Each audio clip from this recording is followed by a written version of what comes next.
Right here, fourth row to the right. Joe mentioned those 2 walks as a real key in terms of tiring out Quintana in that inning before Puig's double. Is that how big were those? They were big, and even from the beginning, from the first pitch, I thought our at-bat quality was very good. Those walks got him in the end.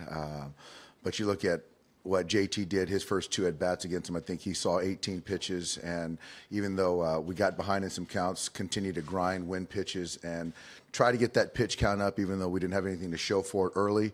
But we just kind of continued to grind those at-bats, and fortunately we broke through.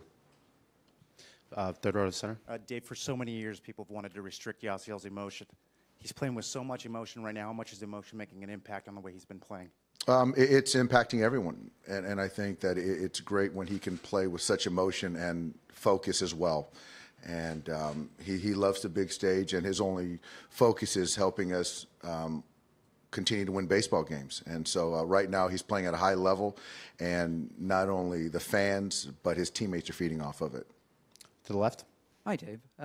It seems that whomever decided to move Maeda to the bullpen is looking pretty smart right now. I think he got 3 outs on 4 pitches tonight. You must be terribly pleased with how he's doing coming out of the bullpen in short relief. Kenta's doing a great job, and we saw a little bit of it this summer, and the stuff really played up. And I think the credit goes to Kenta as far as buying in and understanding that every out in the postseason is important. And so when he gets his opportunity, he's been lights out. So, it's great. I know he's got a ton of confidence. But again, all the credit goes to Kenta, for buying into that role, and also when he gets in there to compete and execute. Third row to the center. Dave, you talked the other day about being more aggressive and maybe pulling Kershaw if the opportunity arose. My question is, if his spot hadn't come up in the 5th inning, were you considering taking him out at that point? Yeah, obviously the spot came up. He was around up near 90 pitches, and I probably had him going out there for Rizzo, and then going to have Kenta get the 3 righties after that. Second row to the left. You talked prior to the game about liking Charlie Culberson against lefties. How gratifying was it to see him come through in a couple big spots against left-handers? It was great. That sac fly that he got there to score that second run was huge, and got behind 0-2 and dug a breaking ball out and lifted it to left field, and that was a huge run for us, and I think it was big for his confidence, and to get another hit later, a leg double, was great. So, we trust Charlie. He's a part of what we're doing right now, and he's a heck of a baseball player.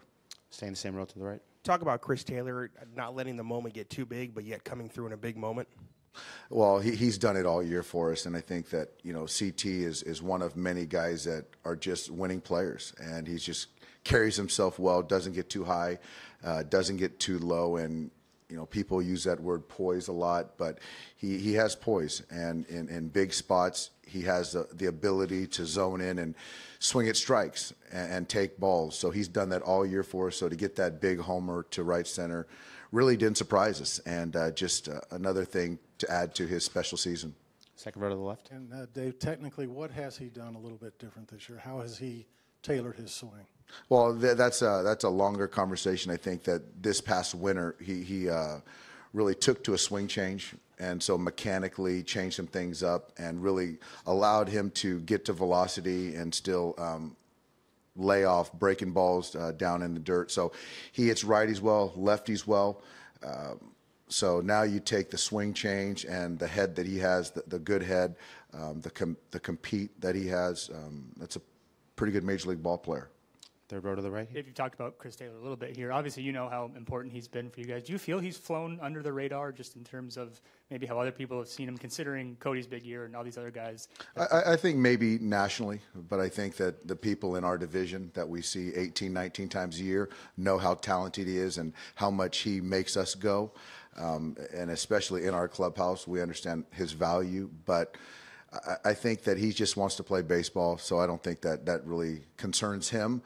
But we have a long list of, I think, unsung heroes. Last row to the center. Dave, what was your vantage point on the play at the plate, and what's your understanding as to why the call went your way?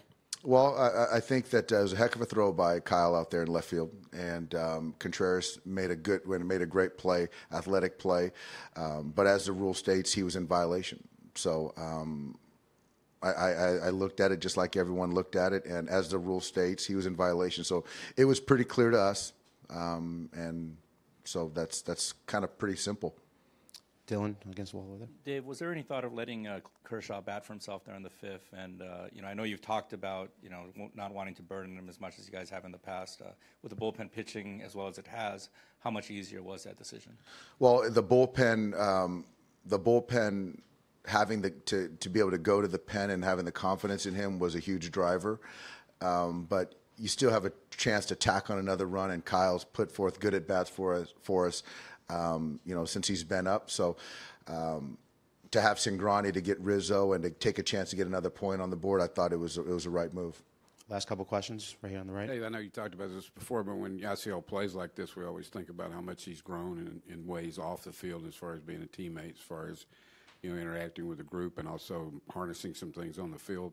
What's your level of satisfaction with that over the past year? It's I don't know if I can really. It would take too long to see.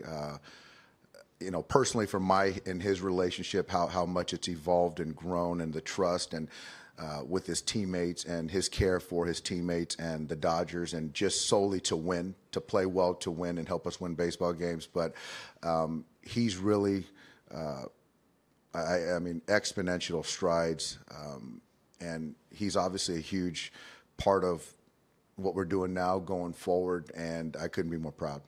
Last question to the left. Dave, I asked Joe this question, but we're talking about players and roles who weren't even part of the NLCS last year. How does this series feel different from last year's NLCS? Well, it's two different ball clubs. There's some similar players, but I think that the season we had versus the season they had last year, I think that you can parallel those two and the confidence that we have in our group and they had in their group last year. So I think there's some similarities, but I really can't speak to them. I just know that this year we're a very focused group, very confident group, and we know we have a lot of work to do, and we'll be ready for tomorrow night. Thanks, Dave. All right, guys.